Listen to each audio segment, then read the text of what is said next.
welcome to the Transfer Exchange Show. We are live, and it is that time again. It's the end of the season, gearing up to the big summer tournament, the Euro 2024 in Germany. The England squad, England are playing tonight against Bosnia. Yeah, England are playing tonight against Bosnia. We've got the samba music in the background. It's not going to quite be samba in the summer. It's going to be more German music. Like what's that? What's that song? Polka. What's that song? Polka music. Life is life. Go on, kids. Go on. Give it some, mate. That kind of stuff is what we're going to get. We're going to be picking the England 26-man squad. I stand corrected multiple times, not just by Garth, but also on Twitter. I said it was 23-man squad. It's 26. We're going to narrow that down from the 33. We're also going to be picking the England team for the first game against Serbia. And we're going to get some transfer update from Steve K. And, of course, our opinions on those transfer updates as well. Get ready. Get your cup of tea ready. Get your notepad ready. And join in as well for team selection now. Get your pina colada ready. What I'm saying? Pina colada. Get your pina colada ready. Wow, bringing in the sound effects recently. I paid for my subscription to Epidemic Sound, so I might as well use it. Summer's here. Why not? You know, that's what it's all about. Epic Sounds is a massive plug as well. If you want to, send some Epidemic Sounds, big plug. So hopefully I'll get a discount on that for this month's subscription. I very much doubt it. I've been with them for like 5 years now. All right. So first of all, the 26-man squad selection we've got now. Let's have a look at the 33 that Gareth Southgate picked. So what's that? Things alive. You can never find it. Where did it go? It was there just before we started as well. What's there? Oh, there it is. There it is. It's the 33-man squad that Gareth Southgate has picked. We've got Dean Henderson, Jordan Pickford, Aaron Ramsdale, and James Trafford as the goalkeepers. Defenders: Jared Braithwaite, Lewis Dunk, Joe Gomez, Mark Guy, Ezra Konza, Harry Maguire, Gerald Quenza, Luke Shaw. Did Luke Shaw got the nod? Was he back by the final game? I was going to say. We'll discuss that, obviously. John Stone's in there, of course. Kieran Trippier and Carl Walker. The midfielders: Trent Alexander-Arnold, now down as the midfielder. Jude Bellingham, Conor Gallagher, Curtis Jones, Kobe Mainoo, Declan Rice, and Adam Wharton.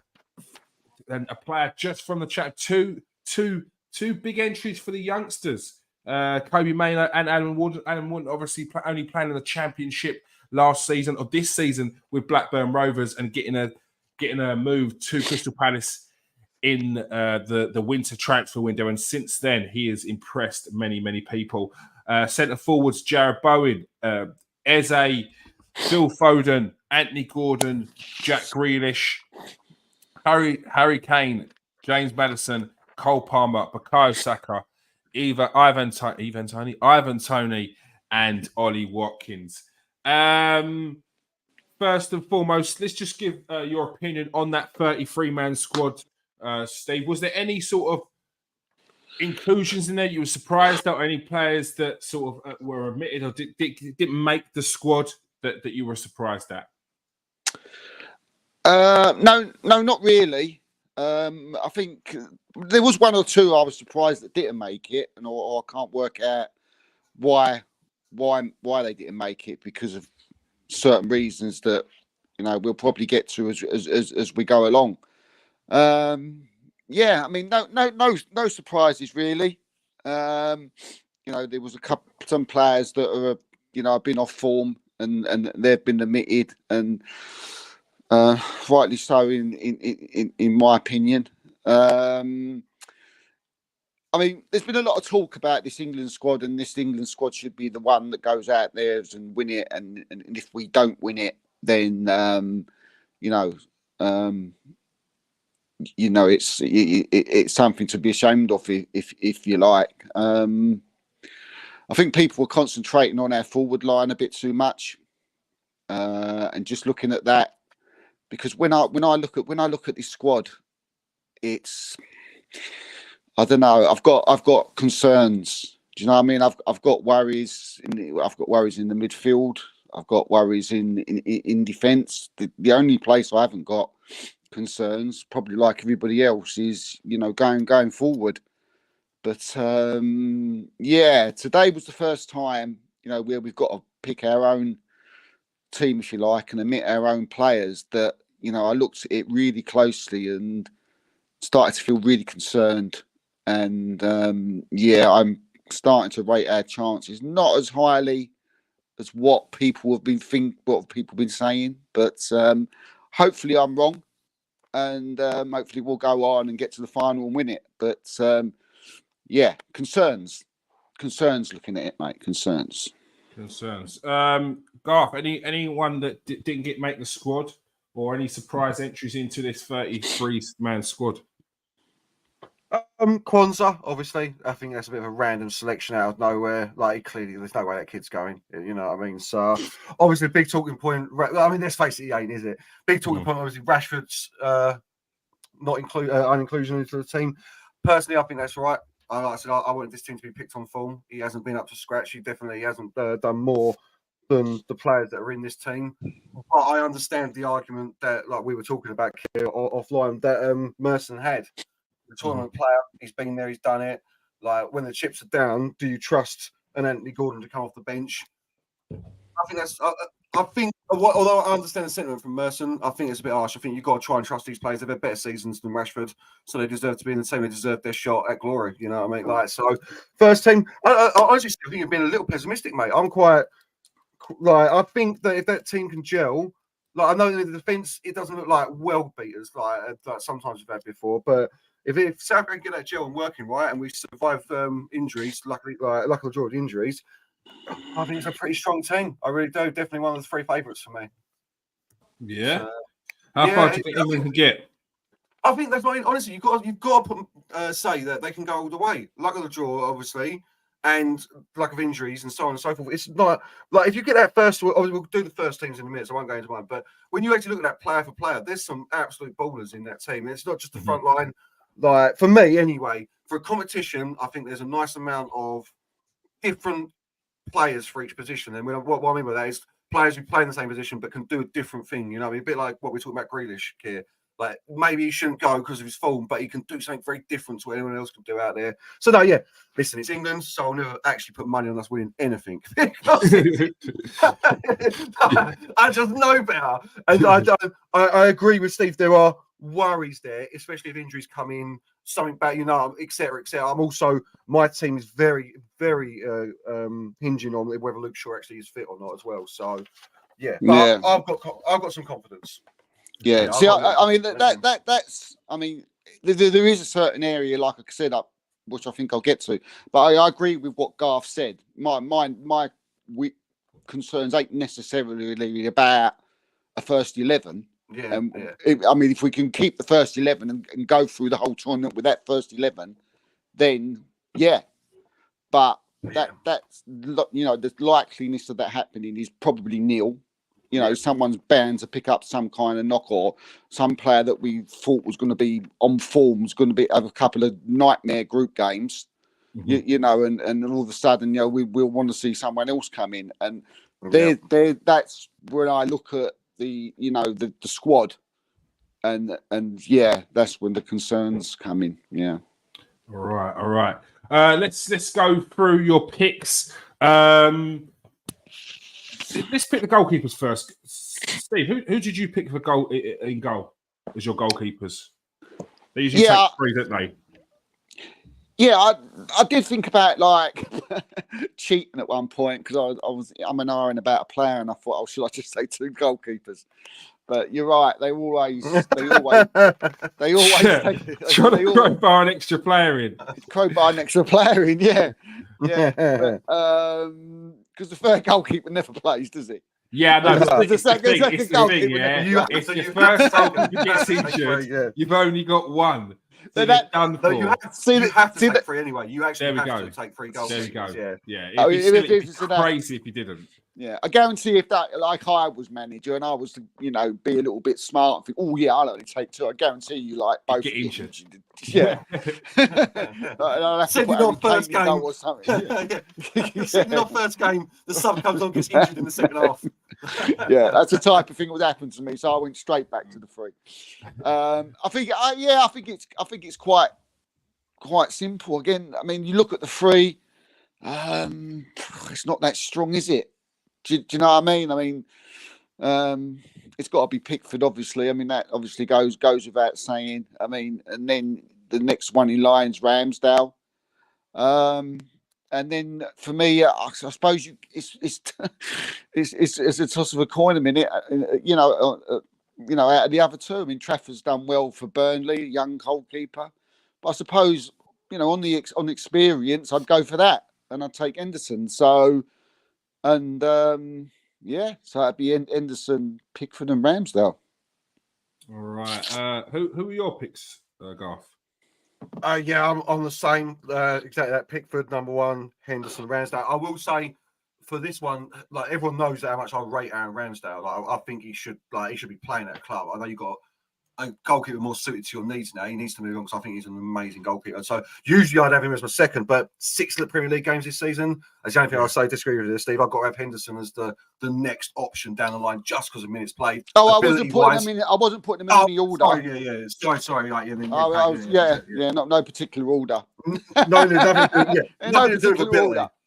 Yeah, nothing to do with ability, but like you've got to be a bit rusty. That's why, honestly, at one moment I was thinking to myself, like, do you leave Ramsdale out and take Trafford and Henderson because of that? You can't though, because they're not anywhere near as good as him. You can't. It's not just that. Sorry, go on. I think they're used to training. I think they're used to training with each other as well, aren't they? Like so long. Yeah, it's the experience. Look, we had it. I think the goalkeepers are slightly different, and I completely agree with what you're saying there, Garth. Like, you want your goalkeepers going to have a lot more game time than 6 games. That's not good enough, and that says for Aaron Ramsdale that you need to leave in the summer and get a regular first team football.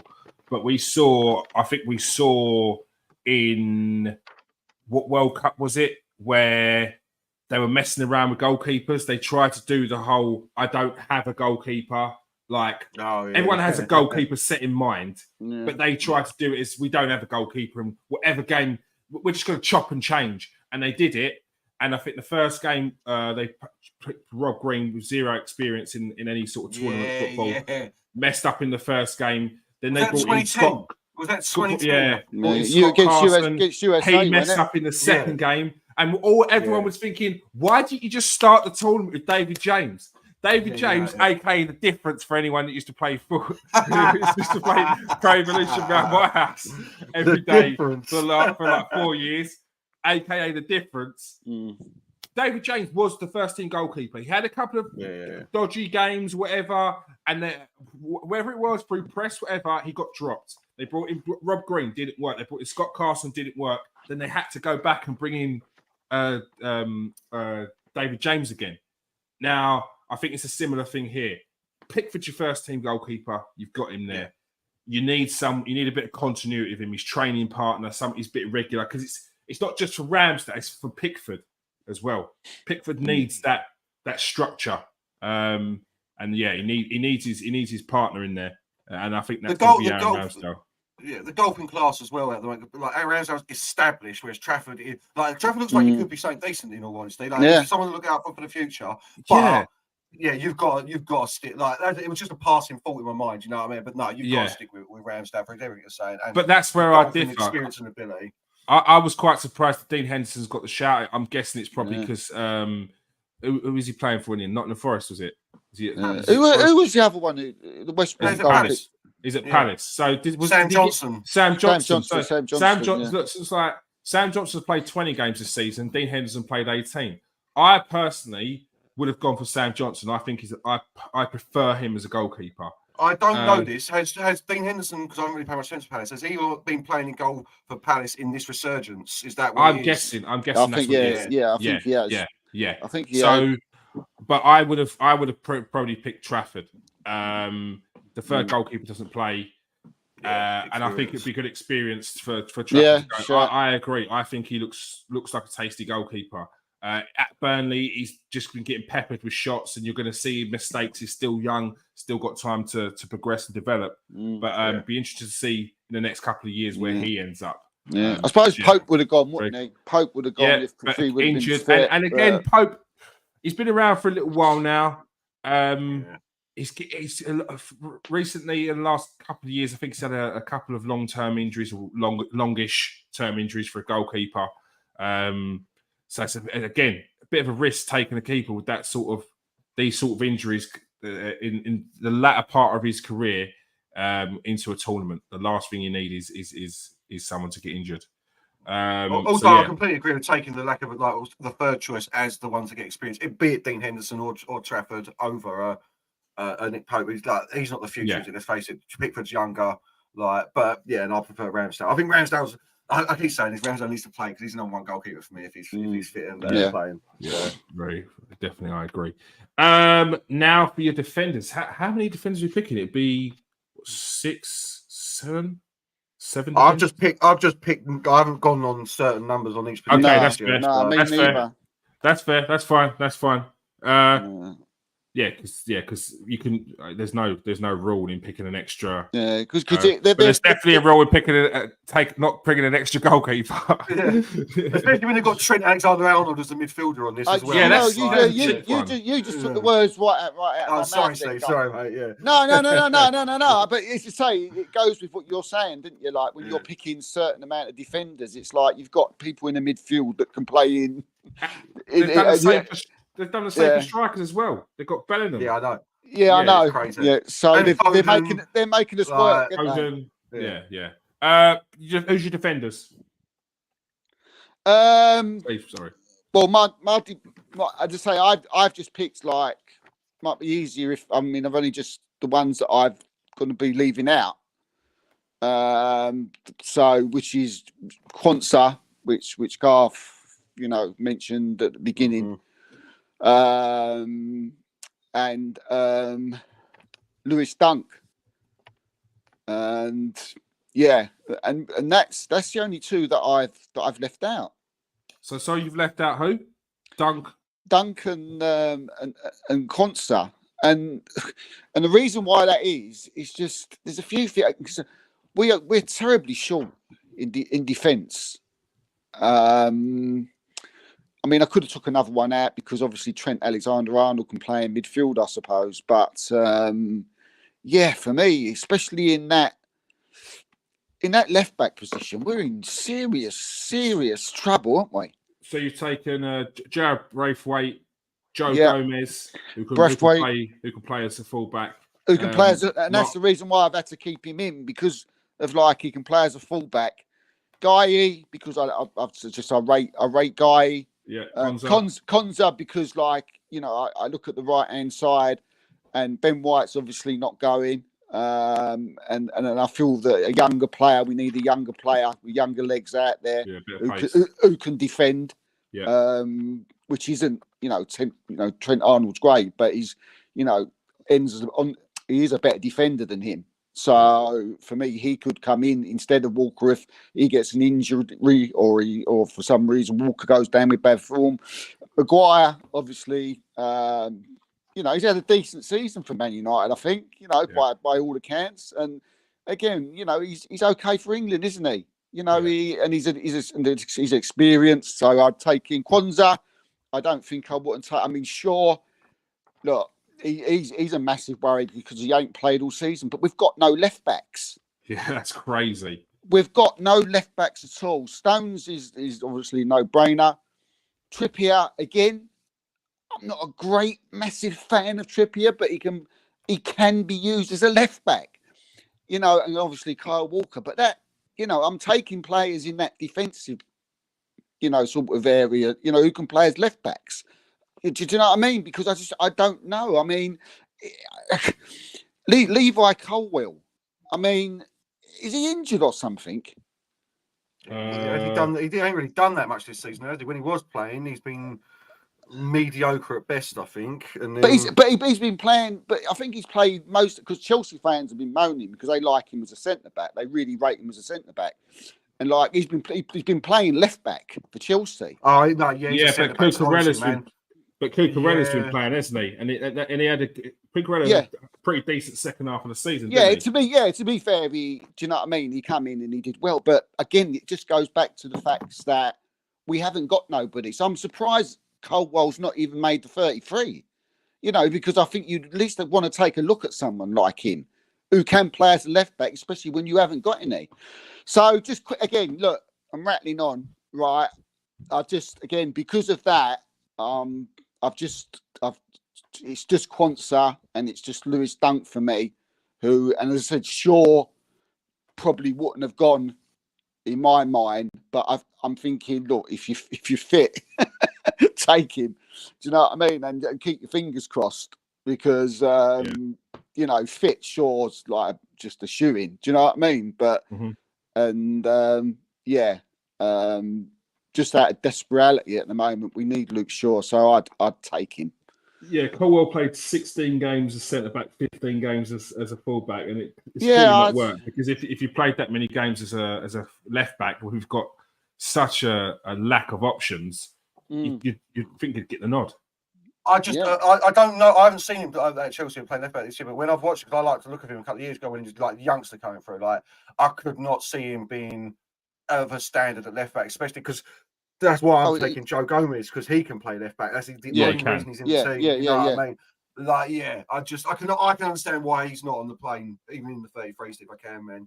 Like, Cole, like it's like I'm surprised. Honestly, I can't believe he's like fair play to him. He's obviously more versatile than I thought, Colwell, because he can be a player, that boy. If he finds the right club, if he finds the right club, it might be Chelsea, the right manager, the right system. There's a proper player in there. Yeah, it's just a name that come to me. No, I know what you mean. I know exactly what you mean because that's what I mean. I'm taking Joe Gomez because they've got no left backs in this team. Literally, yeah.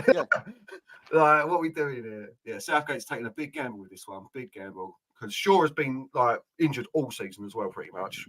Yeah. Let me quickly go to the comments. There's a couple in there, I think. Russ says Ramsdale doesn't really deserve to be there based on minutes alone. And I said, would you take 2 goalkeepers with less experience? He said, well, James Trafford has had a busy season. I'm more talking about England experience. Yeah.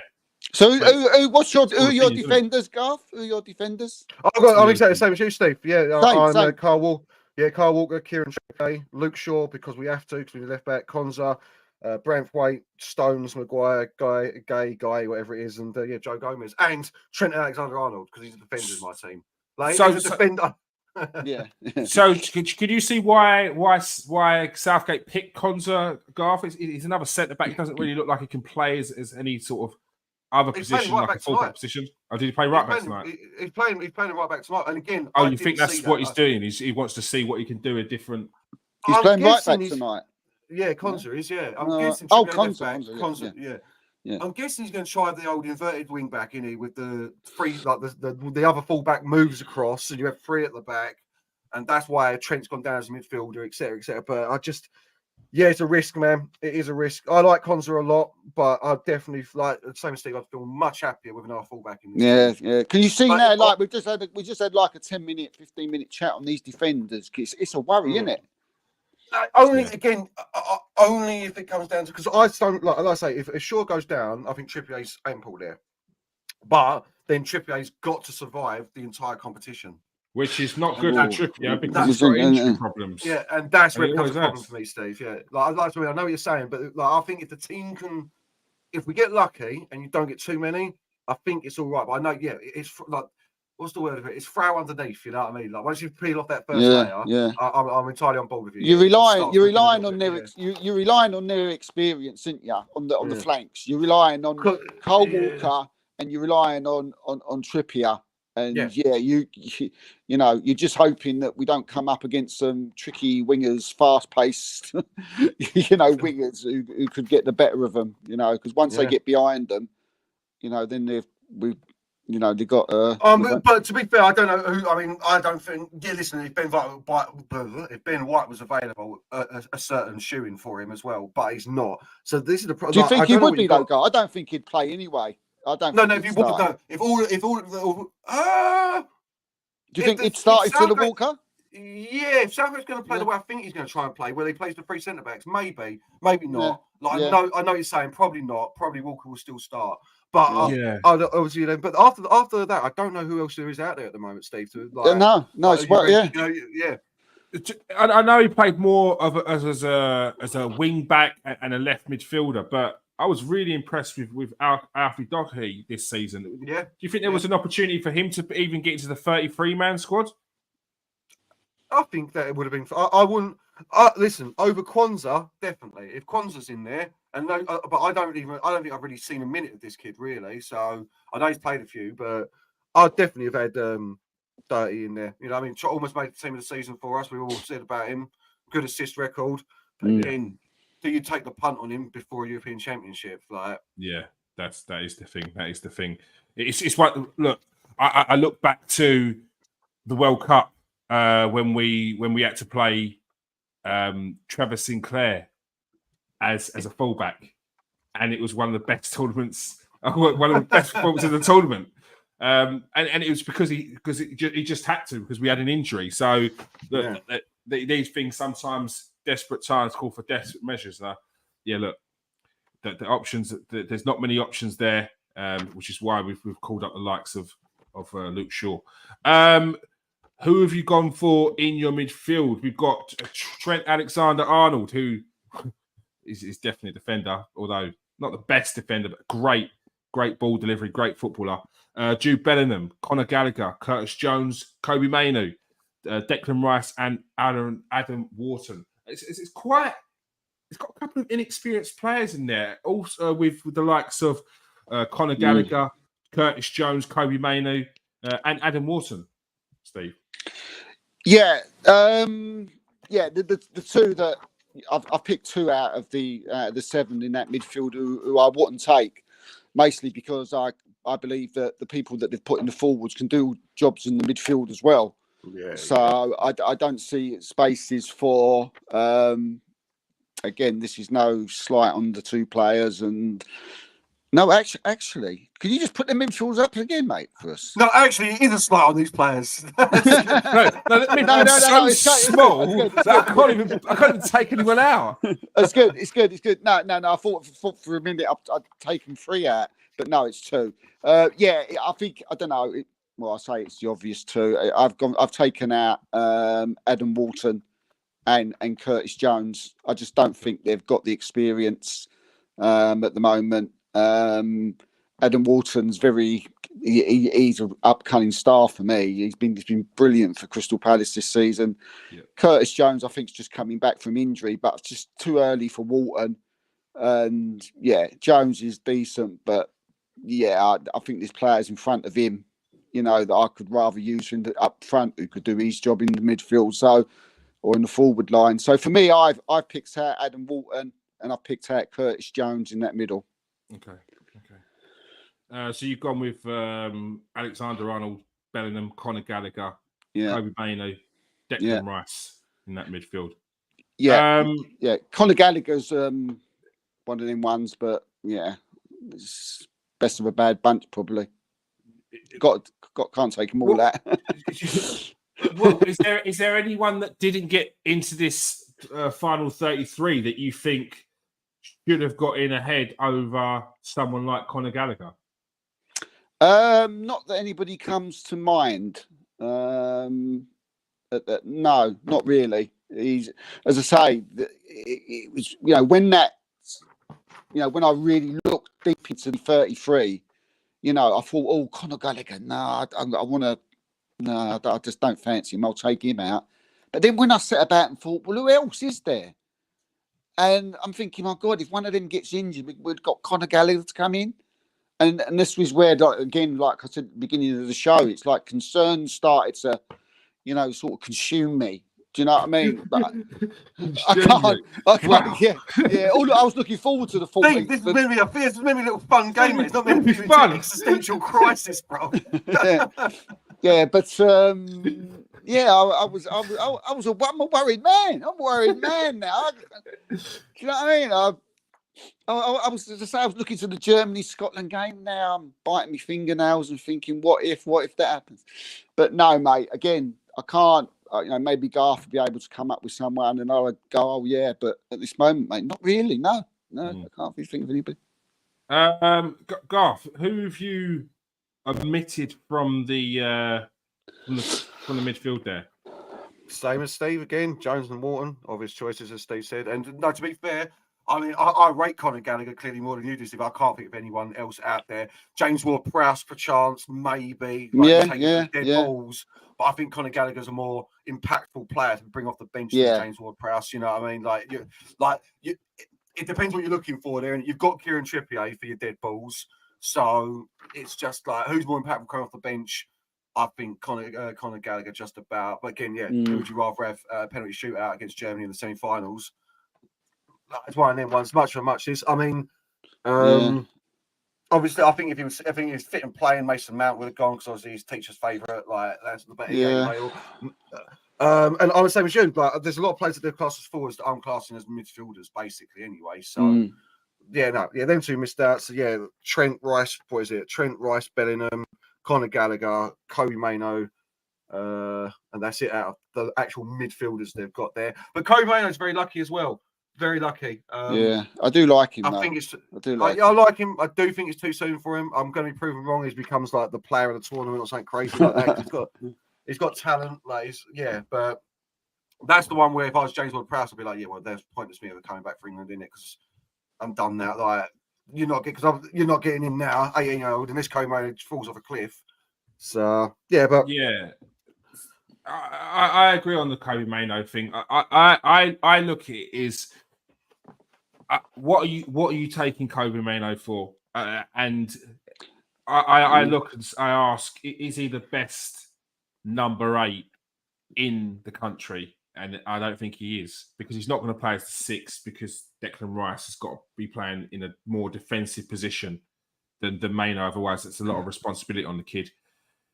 He sits in the 8 because that's probably the position you can protect him the most in. And then you've got your number 10, who's most likely to be a Phil Foden or a Palmer.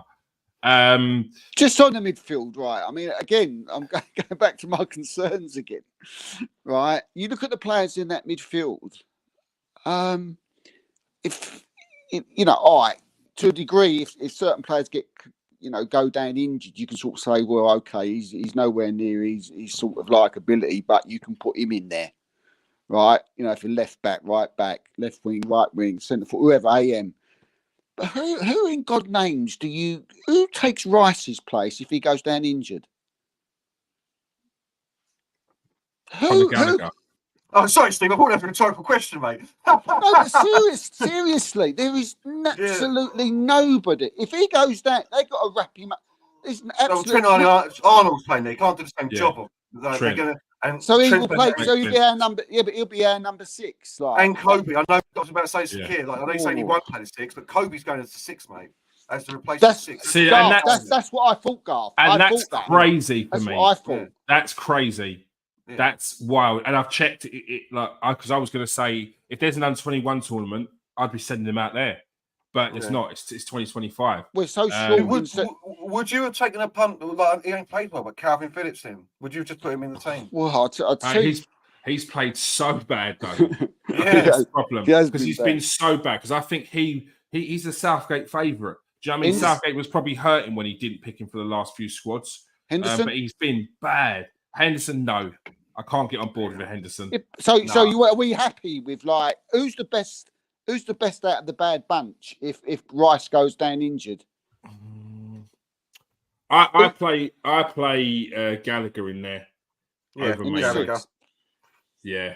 You got about Southgate. Remember, he plays 2 6s. as well. I know he does. He does. He plays Rice and Phillips. It's a little bit more of an 8, but it's basically 2. Like all of them centre midfielders you see there are going to be playing in a double pivot. Like that is what it's going to be. There's no out and out 8 there, even though some of them are out and out 8s. Like if that makes sense. I'd say it does look like he's got it in that midfield. Take away the Jude Bellingham, who plays a bit more attacking for Real Madrid, and Curtis Jones, who is he plays all over the place in the midfield. They're all defensive midfielders or defensive-minded players. When you think of the number 6s though in world football, do you know what I mean? And that's what worries me in terms of the options. But look, personally, I wouldn't have picked Wharton. I think it's maybe a bit too early, but I do agree he's had an excellent second half of the season to come in from the Championship and hit the ground running like he has been phenomenal. So well done there. It's a tough one. It's a real tough one. When I look at it and I look at that midfield as in they're the options, and say, like Garth said, it's going to be 2 of them. I can't really drop another one, bar Curtis Jones maybe. So I agree with you. Right. Yeah. But it's like Garth says, like Southgate does like to play 2 6s. So what's he going to probably play Rice and Gallagher and another, which would be madness to us, wouldn't it? But he probably feels that he's got to play 2. If we had 2 really top 6s, I would say if you had like I don't know, if Casemiro was English, for instance, and and you played him next to Declan Rice, I'd do that immediately because of our defence. He's a bit dodgy, very slow. The reason why he does it, looking at defence, it can. If the guy gets dragged out, you want someone who's with a bit of pace who can track back and cover. There's worries, isn't there? There's worries. You do also want Maguire to go up for corners because he's dangerous in the box. 4 corners for us. So you're going to need someone who's going to be able to be quick on their feet to get back and cover there as well. So, against I'm quietly confident compared to what you're like. For me, that looks like when I'm looking at the midfielders, including the forwards that are classed as midfielders. So excuse me a little bit where we mix things up here. But I think for tournament football, you've got a solid blend of players that can play his style of football, which isn't pretty. It is quite defensive. It's quite counter attack.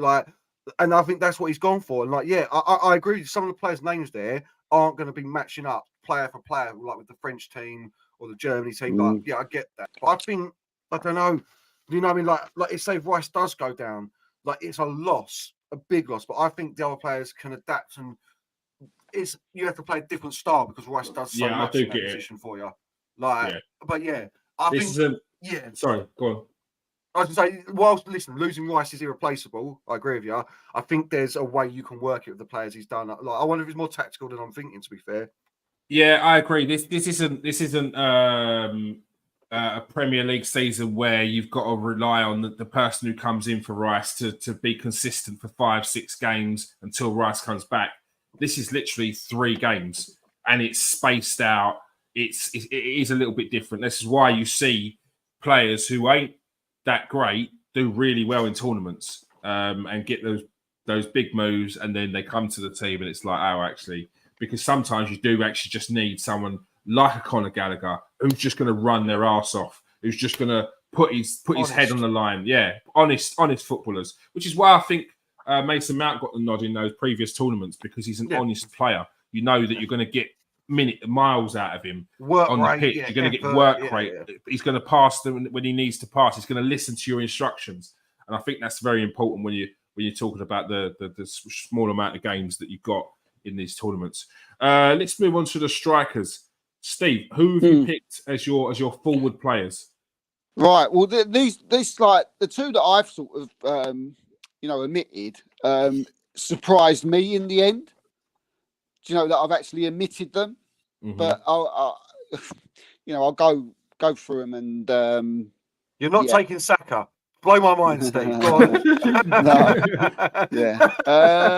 No, he's going. He's staying. He's going.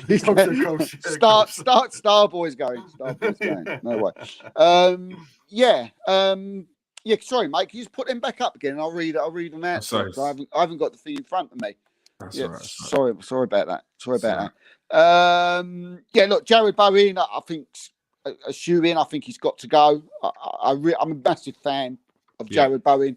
I think I watched him in the 2 previous friendlies for England. I thought he really was really good. Thought he played really well. And as soon as at the end of those games, I thought, you've got your place, mate. I'm taking Izzy. Some people might not, but again, I'm explaining that as we go along. Mm-hmm. Foden obviously goes without saying. Anthony Gordon we spoke about. For me, he goes. Harry Kane obviously goes. Cole Palmer for me goes. Saka goes. Tony goes. And I'll take Watkins and Tony. So you can see the final 2 that finally gets up to my 7 players. Is Jack Grealish, who again I'm a big fan of. He was a massive influence last season.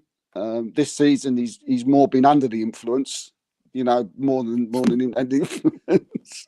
Very good. Very good. And again, I've become to like this player, but I don't think he's going to get in. James Maddison. So, and that makes up my 7.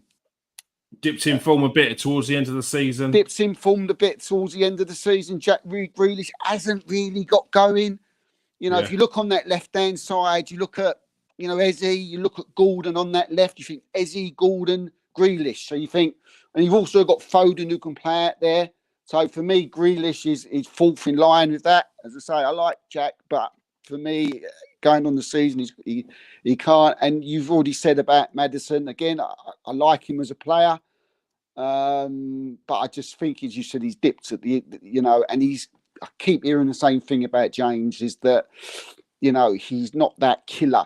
Do you know what I mean? When you want him to go a match winner, he's okay. At the beginning of the season, he was outstanding. But, I've heard it from Spurs fans now, and I've also heard it from Leicester fans a lot, that sometimes he ain't that match winner you need. So when it comes to it, say I'm not slagging Maddison off. I think he's a good player. I think he'll be really good again for Spurs next year. But out of the names there to make up to his 7, obviously 2, and I just felt on form. Grealish comes out because of we've got a lot of players on that left, and Maddison because of just his lack of form recent games. But Maddison will be unlucky. Unlucky. He'll be unlucky. But if he didn't get injured, maybe he would have gone. Yeah, it's. If you would have looked back at probably November when Spurs won the Premier League, saying that Maddison wouldn't get into the Euro squad was mad. Crazy, yeah. Because they were comparing him with every top attacking midfielder in the Premier League. He's putting up the numbers and he was looking really, really good. So to say that you've not picked him for the squad, it's a big shout. Not that you're Gareth Southgate, Steve. Like I'm sure Maddison, if he's watching this, he'd get over it because he's thinking, "Who's Steve?" Like he's not. Yeah, he don't care. He'd be all right. He'd be all right. There's part of me because of he's the type of player I like to watch. Do you know what I mean? And he's like, I'd like to take him, but I'm putting my manager's head on, and I agree. Not necessarily with picking him. I haven't said my bit, but I agree with the killer line. I think Maddison is the kind of player that when things are going well, he's a player in your team that can absolutely destroy teams. Really good. But when things aren't quite going well, he's missed. Is Maddison the right guy? Yeah, and that's not anything against Maddison. I was watching an interview with him yesterday, and he seemed like the proper nicest geezer in the world. Did you watch TalkSport? Yeah, that is really good. He's very honest. Really, really good. Really, really good interview. I've ripped the nice guy. I've ripped the bloke apart this season, and I was listening to that, and I liked him off the back of that. He seems like a proper nice guy. I agree with that killer line. Garth, who did you pick as your forwards? First of all, James Maddison, you listening? They're lying. They mean every insult. I hear what they say about you. They're all here now giving the. I don't mean no offence, I don't mean no offence. Like both of them, mate. Yeah. Chest If out. I could pick an extra one, it would be you. But the two I'm dropping is James Madison. Sorry, but exactly everything said. And I'm dropping Eze for basically exactly the same reason that you were talking about. I'm taking Grealish because of what you were saying about taking Eze. Like I think Grealish, with me and Kiss spoke about this. I think he's a different type of player. I think You didn't pick Grealish. No, I did pick Grealish. Grealish. No, he did. Yeah. I'm not taking Eze. Yeah, sorry. Yeah. Steve, you didn't pick Grealish. I didn't pick Grealish. No. Oh, okay. No. I missed that one. And so you're picking Grealish, Garth. Yeah. I'm dropping Eze and Madison. Both unlucky, both quality players. But yeah, for me, I know Grealish has had, and this is the one that goes against everything I was saying about form and blah, blah, blah, apart from Luke Shaw. For me, Grealish does something different. Russ has said it in the chat as well. Yeah, you bring him on, he's dangerous with getting you a penalty. He's dangerous with getting you a free kick. He's just so annoying. He's one of them players. But listen, we're talking the slimmest margins. Eze would deserve it on form. 100% he deserves it on form over Grealish. I don't know. It was you, kid, to be fair, talking about it that convinced me. I was like, no, you are right. Like, he is completely different to what we've got. He's different to Foden. Like you say, he's a cultured winger. Yeah, he's a cultured winger. Yeah. I hear what you're saying, Ed. I hear what you're saying. I mean, I've not admitted him because I don't like him. I don't rate him. No. Listen, on form, it should be Eze, Steve. On form, it should definitely be Eze. I've championed Grealish for years, and I've been his biggest supporter. But I do. I'm listening to what Garth says now, and he is different. He does different things from the others, that we've spoken about. So yeah, it's a shout. But I've done it now. So Garth, on Eze, sorry. On Eze, what was your reasoning behind Eze's, Garth? Well, in the end, it just comes down to who's left. Basically, it's Eze. Madison, I think, is a guarantee. I think that's why Steve's picked. I don't know what you're going to say, Kim. I think he's the one that drops out immediately. And then it does come down to Eze, Anthony Gordon, and Jack Grealish. I want Gordon in. He's far more of a direct wing, and I think we need that. And then it comes down to Grealish and Eze. And that's literally, that's what I mean. I've got similar reasons Steve has for picking one as the other. Eze on form, if we're talking about just form, Eze is the pick, 100%. But I wouldn't Grealish just because I think it's a different type of player there. So, did you pick the three strikers, Steve? You went three strikers as well, didn't you? So, you went Watkins, Tony, and Kane, yeah? Yeah, I'd take them all. Yeah, all day. All day. We're 26 men, all day. Yeah. Look, I'm in an R in over Tony. I think there was a lot of talk about his return, about how he would do well, and he did all right in the first couple of games, and did nothing for the remainder of those. It just comes down to you've got nothing left after that, Kier. Like literally, and I think that's what it is. I think that's what it is. Yeah, because we've got no other options. Nothing. I mean, if Steve was the manager, it's Cole Palmer up top. So you know what? I was waiting for that. I weren't kidding, but I couldn't help it just then. It was off the cuff. Look. You know what? It shows we've got a serious problem. No wonder they were trying to get Evan Ferguson, who's as Irish as you like, to come and join the England team. Would you not take him then, Kiz, Tony? No, I'd have to.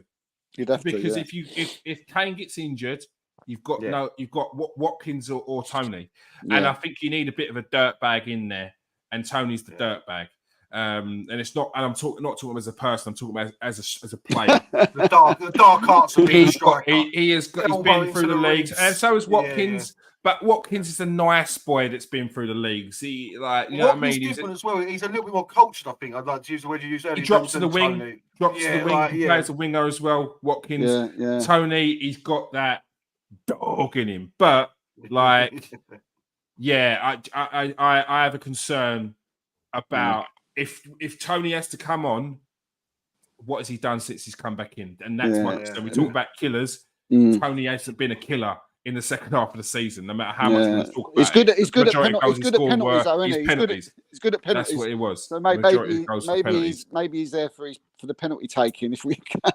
Yeah, I think just a random one, lads, before we move on for this. Saka, is he still able to play left back? Or is that just done now for him? No, Mick I hated Arteta. it at the time. I hated it at the time. Like, yeah, hated just a it random at the forward time. punch as well because he did play there, didn't he? He did play for there. like near enough like 3/4 of a season. We didn't have a left back at the We time. didn't have left back. No, but that's what I mean. It was when Mick Arteta. If it comes down to it, can he do a job or not? Yeah, he can do a job. He can do a job. He can do a job. I mean, Mick Arteta stuck a Xhaka at left back, so whoever goes there can do a job. If they've got a left foot, they can do a job. Look, I can't disagree with who you picked. I mean, strikers, forwards, Bowen goes, Foden goes, Gordon goes. Definitely, I think he's been brilliant this season. Grealish has to go. Cultured midfielder, draws fouls like Russ was saying. Harry Kane has to be done. Maddison, I agree, doesn't go. Palmer's been brilliant this season. Saka, you're at the bottom if you don't pick Saka. And then the two centre forwards. So yeah, pretty much the same all around. Yeah, very similar, isn't it? Yeah, very similar. There's not too many to sort of move away from there. The options are there. There's a reason why Southgate's picked him. There's a reason why he's added a couple of those players that are buffer. And there's a reason why those buffer players we've all picked to be omitted from the squad because they are just that. They're players to just bulk up the squad and see what you maybe can do in a different environment because international football is completely different to club football. And we've seen players who are superstars at international level and at club level, they're just decent players. So yeah, sometimes the different environment can sort of breed a different player. All right, that's everyone's 26-man squad now for the first game against Serbia. We've actually got a selector here. Choose your England starting 11. What formation are we going for? 4-3-3? Yeah, I think that's 4-3-3. So, goalkeeper. Who are we going for? It's got to be Pickford. It's Pickford, isn't it? Yeah, that's a quite simple one. Easy. Centre back. Who's your first centre back?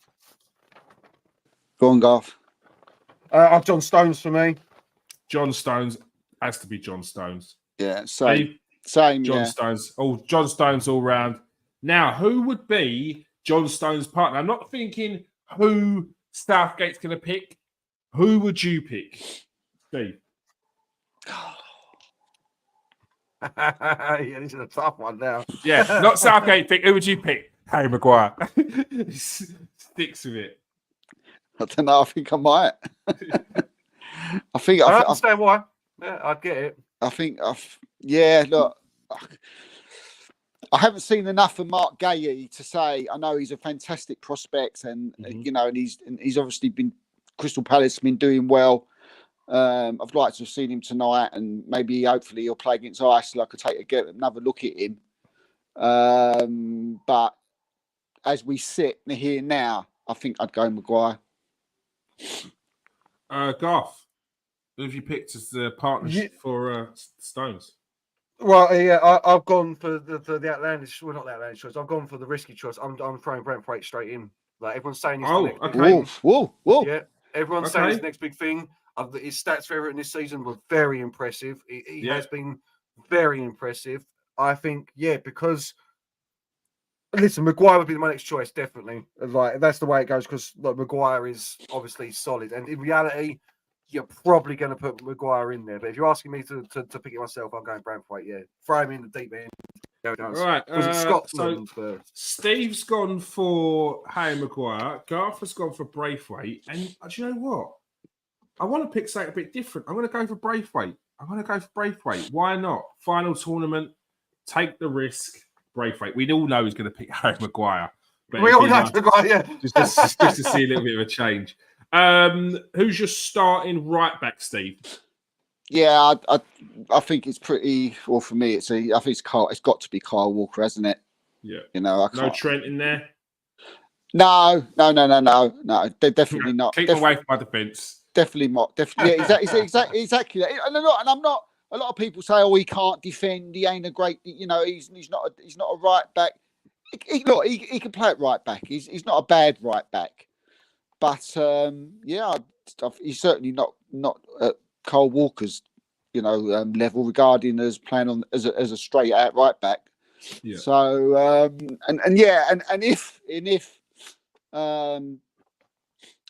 if Southgate does pick, your choices there, you and Garth's, and goes with Braithwaite, he's going to need, experienced players next to him. People. I'm not saying, Arnold's not got experience. He has, but I think Walker's a lot more level-headed, if you like, in those games. So yeah, so I'll go for Walker. Garth, who have you picked for yours? I actually have gone Alexander Arnold.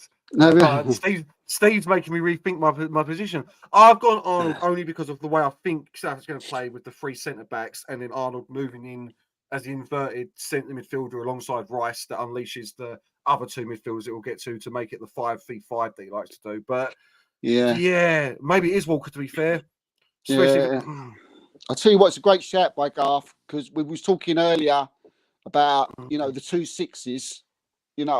So if Southgate doesn't want someone to invert, to come alongside Rice, for instance, at occasions, make a lot of sense. But then I think you will need Maguire on that right. Yeah, that's what I think you could have the 2. Yeah, you're probably right. Yeah, I'll go Walker then, Kit. I will go Walker for now. It's a good shout. It's a good point. It's a good point.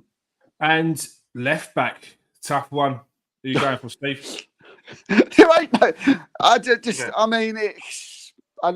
went on for like 5 minutes about the left backs right at the beginning of the show, and I think we're in these big trouble in that position. Did Shaw come on today? He didn't start today. Shaw's still not fit, mate. Shaw's, that's what I mean. Shaw probably almost definitely isn't going. That's like he's in the squad. Yeah, he's in the 33, but at the moment, excuse me, he's not even in light training, I don't think. Or it's light training. He's in rehabilitation now. So even if he does come back, we're talking about a very unfit player. Yeah. You know what I mean? I think that tells you how desperate Southgate is in that position to include him.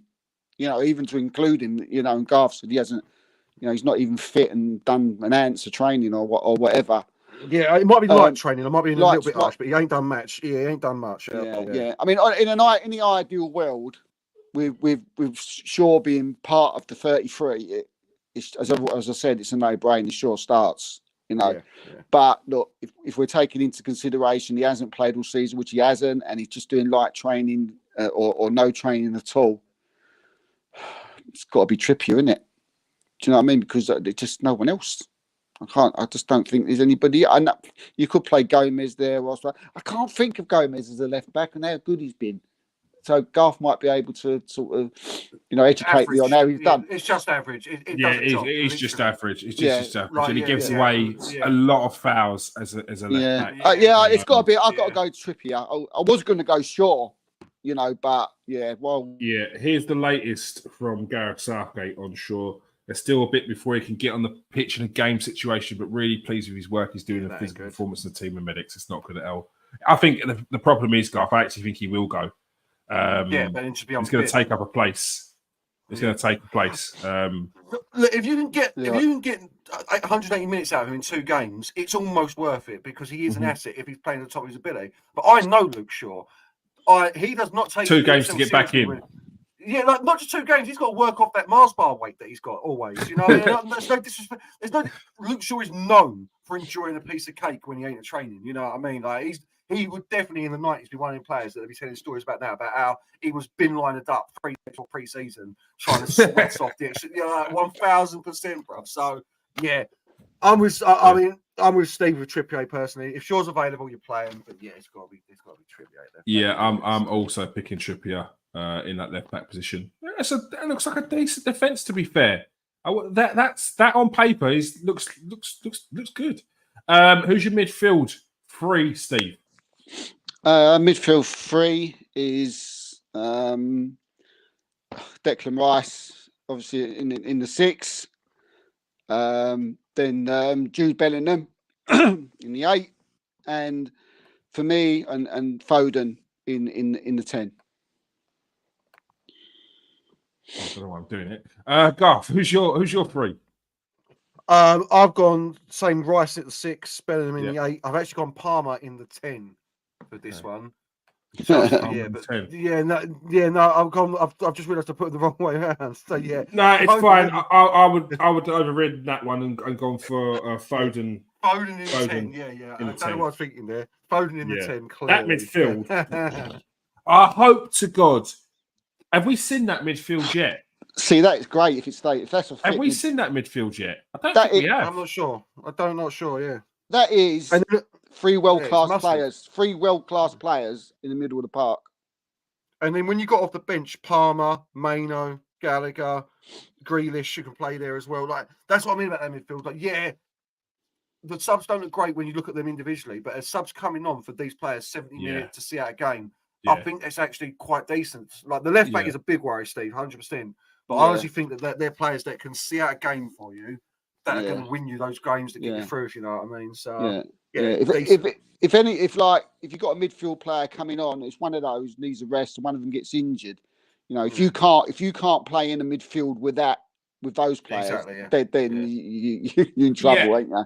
And for all I talk about the inexperiences of Maino, he has got that youthful fearlessness that if I'm bringing on a defensive player, I want it to be him.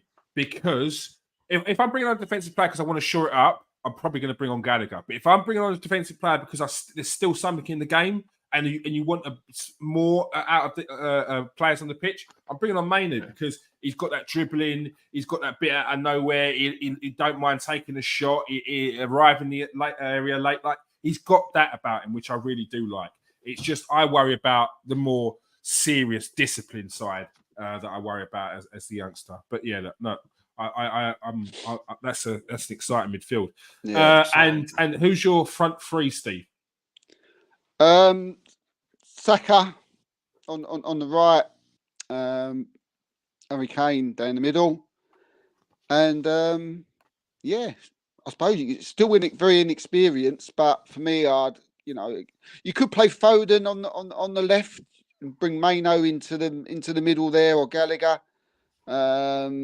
So he's got on the pitch. Foden could always see when people start, where they start in the pitch don't necessarily mean where they have to go. Foden could start out on the right, on the left, and come into the midfield and do his stuff just as well. But for me, I'd go with Saka, Kane, and Gordon, who's he's rapid, isn't he? Do you know what I mean? So, and he's been really good for Newcastle this season. So, you're starting with Gordon, yeah? I'd start with Gordon, yeah. Okay, you're going for the pace. From the pace on the wing. Saka's more cultured on the right hand side, but Gordon's just rapid, isn't he? Pure pace, and he should be able to do some damage out there. Yeah, it could be a good tournament for Gordon. I mean, it's not like he's looking for a move anywhere because he's at a decent club, but I think if he has a good one, there'd be a lot of people looking at him because he's just that exciting player, very direct, got some skills and very pacey. Who's your front three, Garth? I was right. Yeah, I had Foden on the left so that Palmer could play in the centre because Saka don't do well on the left, does he? He can't play on the left very well. Not really. Correct? He don't really play out there now. He's much better on the right. He's much better. Far better on the right. He's much more. So I can't play Palmer on the left either because it's the same thing. So I had Palmer in the hole in the number 10 and then Foden on the left. So if we're playing Foden in the centre, you're gonna do Foden like Scholesy. Yeah, is that what you're gonna do? But like Steve was saying, it's more that they swap, don't they? But yeah, listen, Palmer or Foden. So yeah, Saka, Kane, without a doubt. I play either Foden or Palmer, whichever one you want on the left wing, depending which one you're playing in the centre. So Gordon for me, impact sub. By the way, England are 1-0 up. Cole Palmer penalty, 60th minute. Cole Palmer's taking the pens as well. Look, I think that's an exciting team on paper. Pickford, who's had a very good season this season, the experience of Kyle Walker, although he's losing it a bit, losing it, Kyle Walker, as we spoke about in the team of the season, is still the best right back in the league. You know what I mean? It's crazy. Jared Braithwaite has an exceptional season for a team who's battled a relegation battle with a 10-point deduction. Stones, I think Stones is a different class when it comes to centre backs. He's that continental type of player that we need in there. Kieran Trippier, as you said, could be dangerous on the ball. Set pieces, very dangerous. Bellingham, Champions League winner, superstar now. Declan Rice, outstanding season at Arsenal, game changer. Foden, one of the best players in the league this season. And when you put it all into context like that, it's starting to build a bit of excitement. Saka didn't have the best of seasons, but still put up the stats, which has matched anyone. Cole Palmer's been brilliant this season, and Harry Kane once again has broken records, but still not managed to win a trophy. Poor Harry Kane. Hopefully, it could be one for England. No, that team. That team. What's your thoughts on this team, people? Get in the comment section and let us know. What do you think of this team? It is exciting looking at it, doesn't it? It does look exciting, doesn't it? It does. Yeah, I mean pessimistic Steve at the start of the a little bit more. I'm a little bit more now. You know, I'm much more confident now. Now we put that team up there. Just again, just needs to stay. They need to stay fit. That's important. But that's the same. We're going to be for any team. Probably maybe apart from France. Their team is it's a ridiculous squad. You see the squad, the players that didn't get into the French squad. Madness, man. But looking even like, you look at John Stones there, he can move into the midfield. He can make Rice and Stones as a 6. He does it for Man City, doesn't he? He drops into that midfield role and that can and that ties up with Garth's free centre-back thing, doesn't it? Do you know what I mean? It's technical football these days, isn't it? It used to be so easy, didn't it? Left backs were left backs. Left back was a left back, right back was a right back. Number 6 was a number. That's where you play. Now it's everybody's got like 4 different positions. But a lot more. Listen, unless he goes absolutely crazy and he plays 3 at the back to start with like Saka and Trent Alexander-Arnold as wing backs. I've seen people mock that up, and that looks quite strong as well, to be quite honest with you. Like, I wouldn't play it. I'd definitely play the formation we've done, but doesn't look too and then that sort of eradicates that worry about the left back position, because you're actually still playing him. You're playing Saka as on paper as a wing back, but actually, it's not Saka, sorry. You're playing, it was Saka. Yeah, Saka as a wing back. Saka. Yeah, but he's actually he's a winger in it, you know what I mean? So, but 4-3-3 for me. It has to be that formation. I think that's what the team's built for.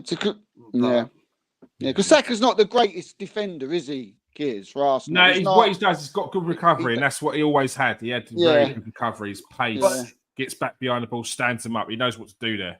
Yeah, in the wing back, he's not expected to be like the defending. He's no. That's exactly what he did for Arsenal. That's what he's thinking. Yeah, because that would explain Curtis Jones' inclusion then as well. Because that's where Curtis Jones does like to play like that left, like on the flank role, centre midfield, old school, like a midfield. Left, you know what I mean? So, he does. He does. All right, that is all we have time for. We've gone slightly over today. It's only by 7 minutes, but it's all good. It was fun. Pick the England squad, which I'm hoping that Gareth Southgate is going to take note on, because that starting lineup looks exciting. I say that that first game we win 3-0 with that team. Like, that's it. We win a tournament. We'll just say it. We've given him the blueprint to win the European Championship. He should it's there. The blueprint. We've given you the tools. Yeah, you can walk across the water, but you can't make him drink. As I said, the only worry I've got is that when you left look at definitely, Steve. when you look at the top sides and their forward lines, you think that they'd fancy their chances, wouldn't they, against our defence? But John Stones, as you've already said, top defender. Walker, the best there is, in his position.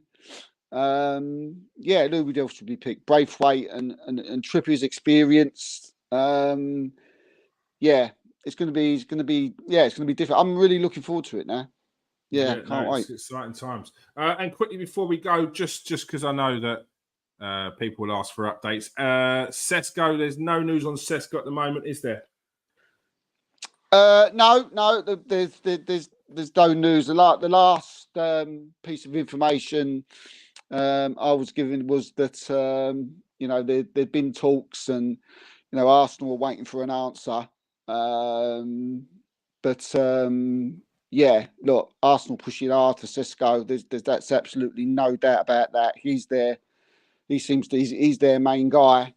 And the latest quote. I mean, I actually got a quote that's back from Arsenal.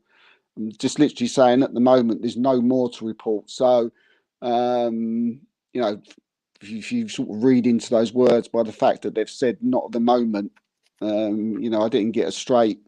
No, we're not doing nothing. There's no interest. It was obviously to me, it told me that they obviously were waiting for Leipzig. It was a case of Leipzig are trying to get him to sign a new deal. Was it? Leipzig don't want him to leave. They want him to sign a new deal. But by all accounts, he wants to leave, and but he's loyal to Leipzig, and they've left it in their hands to make a deal with Arsenal.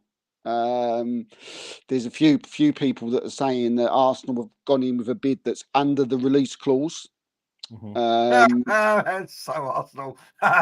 Yeah, which tells me that when they do that, that tells me that the players said, "Yeah, I want to sign for you. You're the club I want to go to." So they're being that. So what Arsenal doing? They're excuse my language, they're taking the piss a bit.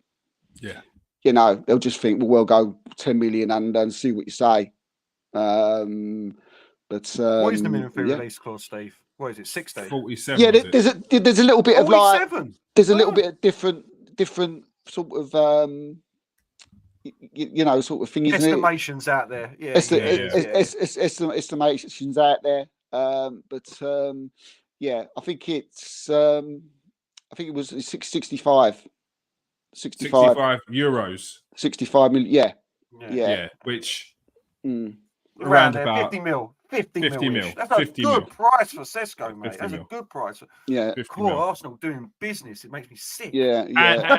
And probably the transfer that everyone's really looking for this summer, Michael Elise, many clubs after him, probably every club down to the top 8.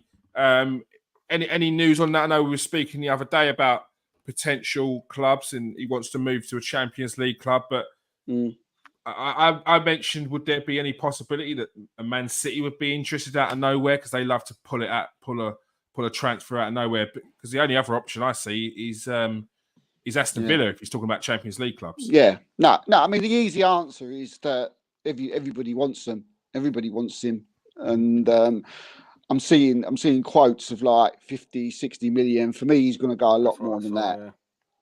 I think he's going to go a lot from that. For me, he's the guy everybody wants and everybody needs. So if you're in Crystal Palace's positions, you're going to go and try and get the highest price you can for him. It's a position that Liverpool are looking for. Salah, who I've been told he's obviously more than likely going to stay now, but I'm hearing that they're still looking for someone in his position. So Liverpool want him.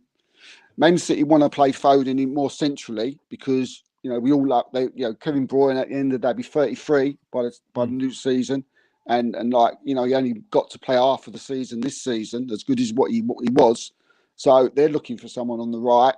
Arsenal been looking for someone on the right for God knows how long, to help Saka out. And also Villa with Bailey, because Diaby seems to be struggling at the moment for Villa, and he's been sitting on the bench, and so they're also looking. And obviously Manchester United are desperate for someone like Elise, and are very, very, very interested in. So he's got the world is his oyster, if you like, at the moment. And Crystal Palace are in an excellent position. Yeah, but and not only that, Garth. He's plays in the position where everybody's looking for that position. Yeah, that's right. What I was going to say is, you say I was looking at that, but like Arsenal are looking for someone to help with stuff. I mean, like, it's a big decision. What I mean, a big decision for him. It's a big decision now for him to make, whether he goes to one of the clubs that are in a lesser position, or Villa Champions League, obviously, but Villa, Man United, Newcastle, who can't guarantee Champions League football to get, but you're guaranteed as the first team player, or go to a City, an Arsenal, or a Liverpool, where you are definitely the understudy to start with, because you've got Saka. Well, maybe not Man City as much, but Saka and Salah in front of you. So a Big 100%, choice to make. 100%. And that's why I mentioned City, because Bernardo Silva's not a right midfielder. And then Stevie was saying he's still got that minimum that release clause on his. Barcelona have been sniffing around him for the last 3 seasons. It's just like, and City do love to just out of nowhere go, no, actually, we'll take him. And everyone's like, what? Yeah. No, and then he's like, obviously, I'm going to go to this team because there's no one in that position, and I'm going to get loads of money. But and I'm going to win titles. Exactly that. When you look at City, it seems to be the perfect spot for him, is he? Obviously, as we sit, they're the best team in the country. You're Pep Guardiola. You're talking to him. You say, look, you come in, we move you out to the right. We got Elise, Foden, Haaland, and then Doku or Grealish, whoever out on the left or whatever you like. That seems to be the place to go to. I think he suits a City Liverpool, as well. I think he suits a Pep. I think he would shine under Pep. Yeah, but Liverpool as well. Although they have got Salah and he's going to stay and he might play second fiddle. I mean, how is Salah going to be next season? And he ain't going to be signing. We've been saying that for years, Steve. No, but 30 goals this time, 12 months later. I know you're saying he's a year older. I get what you're saying. He's a year older. No, it's not even that. It's not even that. Sorry, it's just that if you're Liverpool, do you know what I mean? Look, let's get it right. Michael Oliso for me, he's an unbelievable player. Do you know what I mean? This you keep him fit for a whole season. And what I was going to say about Salah is, he's not getting no big 5-year contract. If anything, he's going to get an extra year and he'll probably go next year. So that's probably the next selling point, to Lise, if he did fancy going to somewhere but to like Liverpool. But Manchester United, obviously you'd walk straight into Manchester United side. On that right-hand side, I would have thought. Oh, I don't know about that. That's disrespecting Anthony quite a lot, if you ask me there, Steve. And Arsenal, like you've already said, they've he would if play. I was him, I would come Man United. I would. I would definitely be looking at the Man City or the Arsenal. I just mean, at 21, this is his breakout season. Some players would be looking for guaranteed first-team football week in, week out, especially trying to break into that France team as well. So. He's got a big decision to make. You know what I mean? Wherever he's going to go, whoever puts him, especially because I don't think, honestly, Steve, I read Crystal Palace done themselves saying it's 60 mil. Like they've come out and said 60 mil to start. So bidding wars don't really happen like that anymore, do they? Like where it goes like really stupidly high. I think it puts other clubs off if the other club starts getting greedy. But what I would say about Palace is it's Steve Parish. They don't sell players very easily. We've seen the drama that they had with Zaha. If Michael Elise hasn't got anything written in his contract that says he can move to a bigger club, a Champions League club, or anything like that, Steve Parish will try and get the most money out of him. And he's just signed a contract last season as well, wasn't it? So, but then sorry to keep going. But does that put some of these teams out of the question? Then, if they're asking for 110 mil for Elise in the summer, does that put Arsenal? I think that's where you're looking for silly. I think that's where that gets silly. Like this, look, for all Elise's banging, Premier League banging.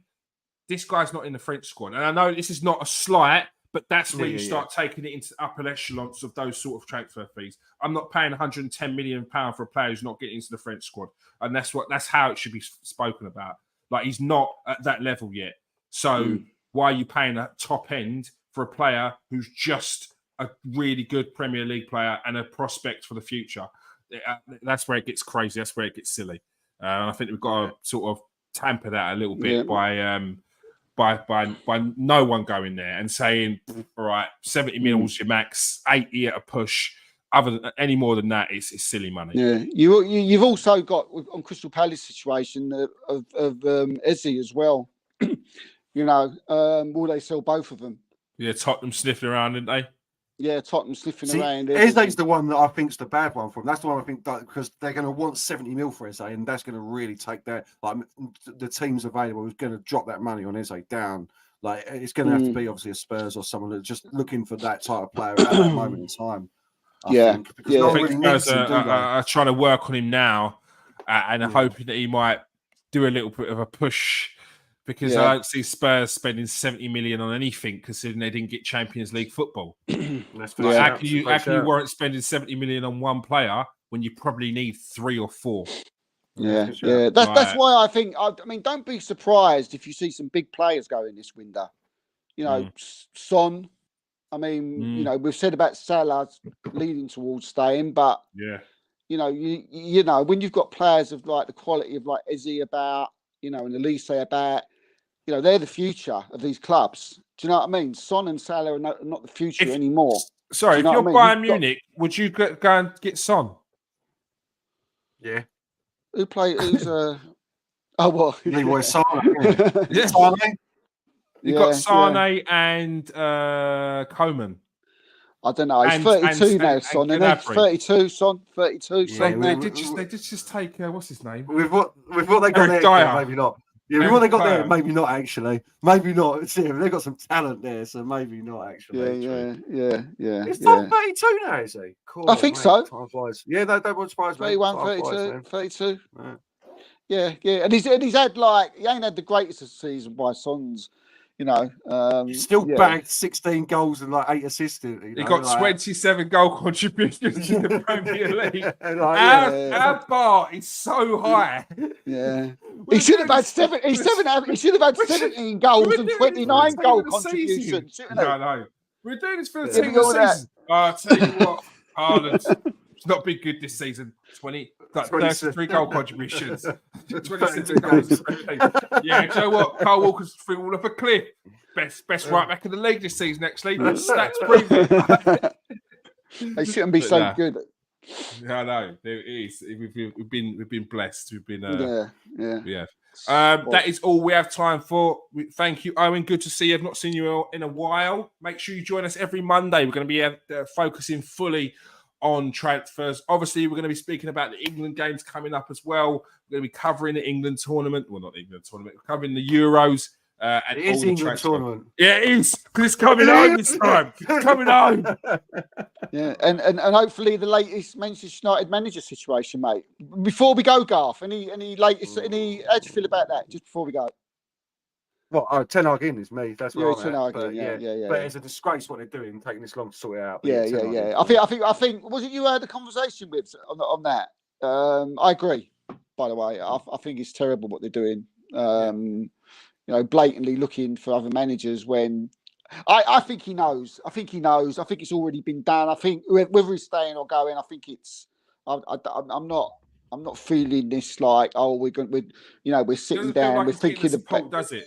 It doesn't. It just doesn't feel like they've got someone in mind clearly, and the whole said they can get that deal done. And if they can't, then they'll keep Ten Hag. Is where I'm at with it. If you want to get, because that's what it feels like at the moment. Like they've got. And I wouldn't be surprised if it's Gareth Southgate, because the words that Gareth Southgate keeps saying, it's very much he's not going to speak about it until after the tournament. Was it Jim Brailsford? He really likes him, apparently. Yeah, I suspect that the decision be made depending on how we're doing the tournament for Gareth Southgate. Yeah. I'm sure England would want to keep Gareth Southgate if we would win the tournament. 100%. I think Gareth Southgate would want to stay, and I feel sorry for him. I feel sorry for Ten Hag on a human basis. Do you know what I mean? Because this can't be. It ain't right. It ain't right. Unless I won't be surprised if before he's gone on holiday, he's already been told. You know, if he, because like, if I was a manager, I wouldn't want to be like led on. The only thing I'd say that is if he has been told and he's been sacked, that would have leaked by now. Like someone on his team would have leaked it. So if he has been told, he's definitely staying, I reckon. So, yeah. All right. Thank you for joining us tonight, people. Thank you for joining us, Owen. Thank you for joining us, Russ, as well. If you are new to the show, press that like and subscribe. If you are a regular, press that like, press that share button, and press the copy button. You ain't got a copy or share it anywhere. You can if you want. Appreciate it, but you don't have to. It helps with the algorithm. It helps push it to the front. And when people come onto YouTube, they're going to see our mushies on that front page. And hopefully click and join in with the other 544 people who are watching tonight. Appreciate that. If you are watching on Twitter, press that like and press that retweet as well. That all helps get it going. Make sure you join us tomorrow for the Arsenal show at 8 o'clock and every Monday at 8 o'clock for the Transfer Exchange Show. Thanks for joining us tonight, Garth. Pleasure as always. Thanks for having me. And thanks for joining us tonight, Steve. Pleasure as always, mate. Thank you. All right, people. Peace out. Stay safe. And remember, Gareth, you picked that starting lineup. That's a 3-0 win in the first game. I'm talking to me. Yeah. You pick that squad. Yeah, you pick that squad. We're winning the tournament. It's coming home. It's coming home. You got receipts. You got receipts. Yeah, we got receipts. We got receipts. And we've got.